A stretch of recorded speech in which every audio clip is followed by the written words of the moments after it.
Imagine a vast map. It's the middle of the 16th century. Two colossal empires dominate the east. To the west, the mighty Ottoman Empire. Its lands stretch across continents, from the Balkans in Europe through Anatolia, all the way to North Africa. Sultan Suleiman the Magnificent is its powerful ruler. He commands vast armies and a formidable navy. The Ottomans are a global superpower. Their influence is felt far and wide. To the east lies another great power. This is the Safavid Empire of Persia. Today we know this land as Iran. The Safavids are also strong. They have a rich culture and a fierce army. Shah Abbas I leads them. He is a determined and cunning leader. The Safavids follow a different branch of Islam, Shia Islam. This sets them apart from the Sunni Ottomans. These two empires are like giants. They stand side by side on the world stage, but they are not always friendly neighbors. For decades they have been rivals. They have fought many bitter wars. The year is 1547. The air is thick with tension, but also with a possibility for change, for a pause in the fighting. A treaty signed in the year 1547 aimed to bring a fragile peace. The year 1547 did not arrive in a vacuum. It came after long years of struggle. Decades of warfare had scarred the lands. The Ottoman and Safavid empires were locked in a fierce rivalry. This was more than just a squabble over land. It was a deep-seated conflict. It involved power, prestige, and faith. Both empires believed they were the true champions of Islam. This made their disagreements even more intense. They saw each other as dangerous heretics. Think of the immense cost of these wars. Soldiers marched across vast distances. They fought in harsh conditions. Villages were destroyed. Cities were besieged. Lives were lost on a massive scale. The resources of both empires were drained. Constant warfare is expensive. It requires men, money, and materials. This endless fighting was taking its toll. People on both sides yearned for a respite. They longed for a time of stability, a time to rebuild their lives and lands. The Ottoman Sultan Suleiman was a brilliant military leader. He had led his armies deep into Safavid territory. He captured important cities like Baghdad, but holding on to these gains was difficult. The Safavids, under Shah Abbas, were resilient. They made it hard for the Ottomans to sustain their campaigns. The conflict between the Ottomans and Safavids was complex. It was not just one thing. It was a mix of many powerful forces. Religion was a major factor. The Ottomans were staunch Sunni Muslims. The Safavids had made Shia Islam the state religion of Persia. This was a bold move. It created a deep religious chasm.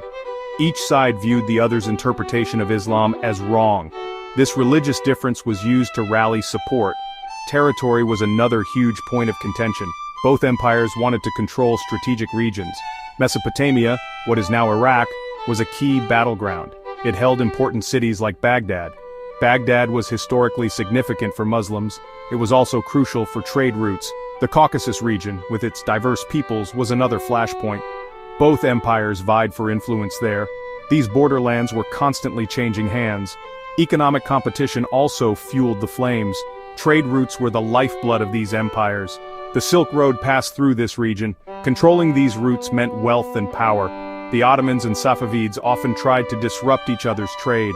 Beyond these big issues, there was personal rivalry. The leaders, Sultan Suleiman and Shah Abbas, were proud rulers. Achieving a lasting peace was incredibly difficult. Many obstacles stood in the way. The deep religious divide was perhaps the biggest. For devout followers on both sides, compromise felt like betrayal. How could you make peace with those you considered heretics? Religious leaders often preached against reconciliation. This made it hard for rulers to pursue peace. Even if they wanted to, for practical reasons, they had to consider public opinion. The very nature of their empires made peace fragile. Both were expansionist states. They had grown through conquest. Their military classes were powerful. War was a way of life for many soldiers. It brought them glory and wealth. A long peace might seem undesirable to these groups. They might resist efforts to end hostilities. The border regions were also inherently unstable. Local tribes and chieftains often switched allegiances. They played one empire against the other. This created constant friction. Mistrust was another major hurdle. Decades of war had created deep suspicion. Treaties had been made before, and treaties had been broken. Section 5. A Glimmer of Hope. The path to the 1547 Accord. Despite all the obstacles, the desire for peace grew. By the mid-1540s, the endless wars were taking a heavy toll. Sultan Suleiman was a pragmatic ruler. He understood the limits of Ottoman power. Constant campaigning in distant Persia was costly. It stretched his resources thin. Shah Abbas was also facing pressures. He needed to consolidate his rule. He needed to deal with threats on his eastern borders. Both leaders perhaps started to see the benefits of a pause.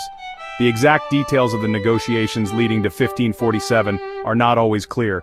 Diplomatic missions in this era were often secret. They involved trusted envoys. These envoys traveled long distances. They carried messages between the two courts. Imagine the tension and the hope. These diplomats had a difficult job. They had to navigate complex court politics. They had to convey messages accurately. They had to build some level of trust. Even a small misunderstanding could derail the process. Several factors might have pushed them towards an agreement in 1547. Perhaps a particularly harsh winter made campaigning difficult. Or maybe, key advisors in both courts urged their rulers to seek terms. Section 6. The Parchment Sealed. What the Treaty of 1547 delivered. So what did this Treaty of 1547 actually achieve? It likely aimed to stop the immediate fighting. A ceasefire would have been the first priority. This meant soldiers would stop attacking each other. Raids across the border would cease. This alone would have been a huge relief. For the people living in the war-torn regions, it meant a chance to breathe. A chance to rebuild their shattered lives. The treaty might have also addressed some territorial issues. Perhaps it confirmed existing front lines. Or maybe it involved minor adjustments to the border. Control over key cities and provinces was always contentious. Any agreement on this would have been hard-won. The Ottomans held Baghdad. The Safavids would have wanted it back. But a treaty in 1547 might have simply frozen the current situation. It might have been an agreement to disagree on some points, but to stop fighting over them for now. Another important aspect could have been pilgrim access. The Safavids were Shia Muslims. They revered holy sites in Mesopotamia, which was under Ottoman control. Sites like Karbala and Najaf were sacred to them. A treaty might have included provisions to allow Safavid pilgrims to visit these shrines safely. Section 7. Ripples through time. The treaty's immediate aftermath. The immediate aftermath of the 1547 agreement would have been felt keenly. The most obvious effect was a reduction in violence. Along the long, troubled border, an uneasy quiet would have settled. Soldiers on both sides would have stood down from high alert. This did not mean instant friendship, of course.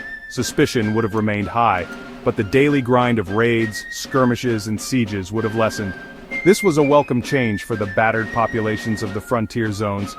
They could begin to repair their homes and fields. Trade routes, often disrupted by war, might have seen a revival. Merchants could travel with a little more security. Caravans carrying silks, spices, and other goods could move again. This would have benefited the economies of both empires. Even a partial resumption of trade brought much-needed revenue. It also fostered connections between people. Beyond the grand politics, ordinary individuals could interact. This could slowly help to bridge the divide, or at least make the enemy seem less monstrous. The treaty also had political consequences. For Sultan Suleiman, it might have secured his eastern flank.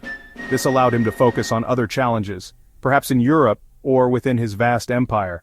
For Shah Abbas, it gave him breathing room. Section 8. A legacy forged in ink. The long-term impact of 1547. The Treaty of 1547 set a precedent. It showed negotiation was possible even between entrenched adversaries. Diplomats learned from its successes and failures.